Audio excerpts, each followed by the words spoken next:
Saya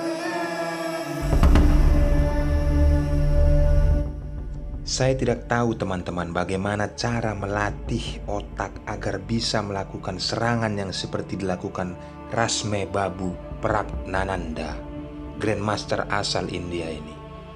Saat menghadapi Mikhail Krasenko, berasal dari Polandia, di video World Cup 2021, penempatan perwira yang sangat strategis dan pengorbanan beberapa perwira dilakukannya. Tetapi dampaknya raja lawan sangat menderita. Agar kalian tidak penasaran, langsung saja. Rasme Babu memegang bidak putih dan Mikhail memegang bidak hitam.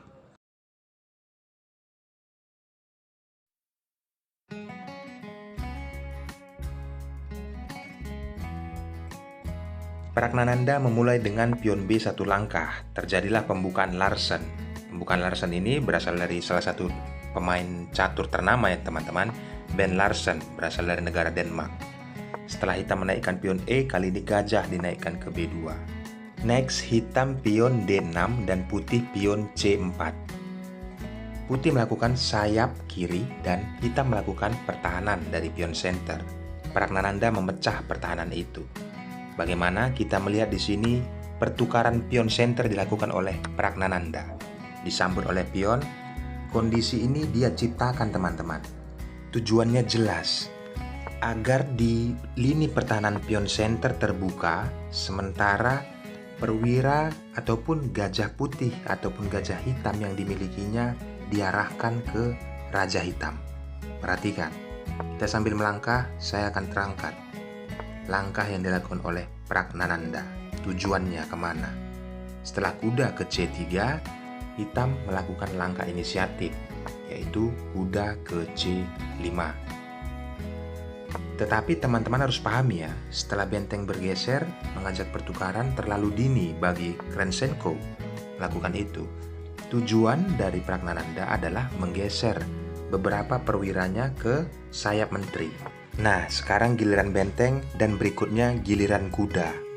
Dia menaikkan pion B satu langkah, kuda wajib bergeser. Tujuannya apa teman-teman? Agar tidak ada yang mengganggu pada saat gajah petak hitam ataupun gajah petak putih yang dimiliki Pragnananda itu berada di posisi yang tepat dan tidak bisa diganggu oleh perwira hitam. Jadi di sini konsepnya sekalian melangkah yang dilakukan oleh kedua pemain, saya akan memberikan gambaran tujuan yang diinginkan dari Pragnananda. Jadi teman-teman agar dapat paham langkah strateginya, tujuannya ada. Nah, begitu menteri ke B3, kondisi seperti ini diciptakannya agar terjadi penumpukan di lini pertahanan sayap menteri yang dimilikinya. Nah, hitam menaikkan kuda ke F5 dan putih menaikkan kuda ke E4. Tujuannya apa? Mengincar petak D6 teman-teman. Pragnananda sangat mengincar petak D6. Kalian perhatikan petak D6, dia incar petak itu. Makanya pada saat gajah berusaha mengambil alih dan pion naik ke C5 yang dilakukannya sekarang ini, yang saya kedipkan itulah tujuan dari Pragnananda. Petak itu yang mau diambilnya. Karena kita lihat di sini pion center sudah terbuka. Nah, bagaimana konsep Pragnananda agar membuka gajah bisa menjuru ke pertahanan raja hitam? Walaupun dengan kondisi seperti ini tercipta, pion B yang dimiliki kedua pemain sudah tidak ada. Jalur B anggap itu dimiliki hitam dengan saat ini ya, kalau kita mengamati. Tetapi lihat yang saya katakan teman-teman. Gajah petak hitam dan gajah petak putih yang dimiliki Pragnananda sudah mendapatkan posisi yang tepat. Arahnya kemana? Diagonal menuju ke pertahanan raja. Dia berusaha mengkonsep agar penempatan incaran petak utamanya tadi teman-teman. Pion H dinaikkan satu langkah. Tujuannya apa? Mengusir kuda yang berada di F5. Karena itu mengganggu kotak untuk mendapatkan kotak di D6. Pelajari ya teman-teman. Naik pion G 2 langkah, mengancam kuda. Dipukul dengan pion, dilakukan oleh Krasenko. Sebenarnya Krasenko sudah mengetahui hal ini, tetapi tidak banyak pilihan karena sudah dikonsep dari 6 atau 7 langkah sebelumnya. Dia mengonsep untuk mendapatkan petak itu. Nah, tidak ada pilihan. Kuda wajib mundur. Apa langkah yang dilakukannya? Seperti yang saya katakan, teman-teman. Dari awal memang incarannya seperti itu. Ini petak yang diinginkannya, Pragnananda. Kalian pikir itu kebetulan, teman-teman? Tidak, teman-teman. Konsep yang dibangunnya ini sudah 7 atau 8 langkah sebelumnya. Maka dari itu tadi dia menaikkan pion H, mengajak pertukaran, walaupun sekarang kuda memukulnya sudah terlambat. Pion itu digratiskan agar mendapatkan kotak D6. Lanjut. Oke, kita lanjut mengamati. Kalian lihat, raja dinaikkan 1 langkah ke depan. Itu kuda gratis, teman-teman. Tetapi dia tidak memakannya, lebih menaikkan raja. Kenapa? Kalian pertanyakan itu. Karena dia menginginkan gajah petak putih tetap aman. Apabila dia pukul kuda maka akan bertukar, walaupun bertukar dengan 2 perwira. Tetapi dia tidak menginginkan itu. Tujuan dia tepat satu, mematikan raja hitam dan membuka jalur benteng, naik raja ke atas tadi. Dan benteng sekarang berada di H1. Lihat, kuda menempatkan posisinya dan tidak bisa. Kondisi itu diganggu karena apa? Setelah gajah memukul kuda, maka langkah berian dilakukannya. Kalian bisa post videonya. Bagaimana, teman-teman? Kalian sudah mendapatkan? Ini yang dilakukannya, teman-teman. Seperti yang saya katakan, gajah kedua yang dimilikinya tetap harus aman, walaupun benteng terbuang. Dengan kondisi seperti ini, hitam apa daya, teman-teman. Semua terpin. Posisi raja dipin dan sekarang menteri diancam dengan gajah.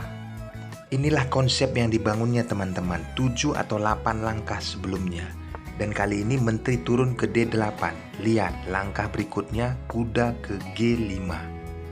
Mengancam kuda kembali. Semua terancam. Dan informasinya posisi seperti ini belum menyerah Krasenko, teman-teman. Kita berandai dulu ya. Kita berandai dulu apabila raja ke G7. Kita berandai. Langsung kuda dipukul oleh benteng dan raja bergeser ke F8. Diskak oleh gajah petak hitam. Raja wajib bergeser lagi apabila ditutup oleh menteri, langsung dipukul saja. Setelah bergeser masuk gajah petak putih, skakmat. Luar biasa, teman-teman. Kita kembali ke partai aslinya. Langkah Pragnananda, strategi yang dikonsepnya berhasil. Krasenko melakukan langkah bukan menggeser raja, tetapi menaikkan ataupun menutup pergerakan benteng agar benteng yang dimilikinya dapat memposisikan di jalur 7. Diberikan secara gratis, langsung dipukul oleh Pragnananda. Tujuannya apa? Krasenko mengambil posisi benteng ke jalur 7, melindungi kuda. Tetapi ini sudah percuma, teman-teman. Karena menteri langsung menggeser dan mengambil jalur. Apa yang mau dilakukan hitam? Andai kata hitam melakukan 2 langkah berturut-turut, tidak dijeda. Saya contohkan, langkah pertama ini, langkah kedua ini. Hitam 2 langkah ke depannya. Tetap saja mati, teman-teman. Luar biasa. Diberikan secara percuma 2 langkah kalau saya melihat ya.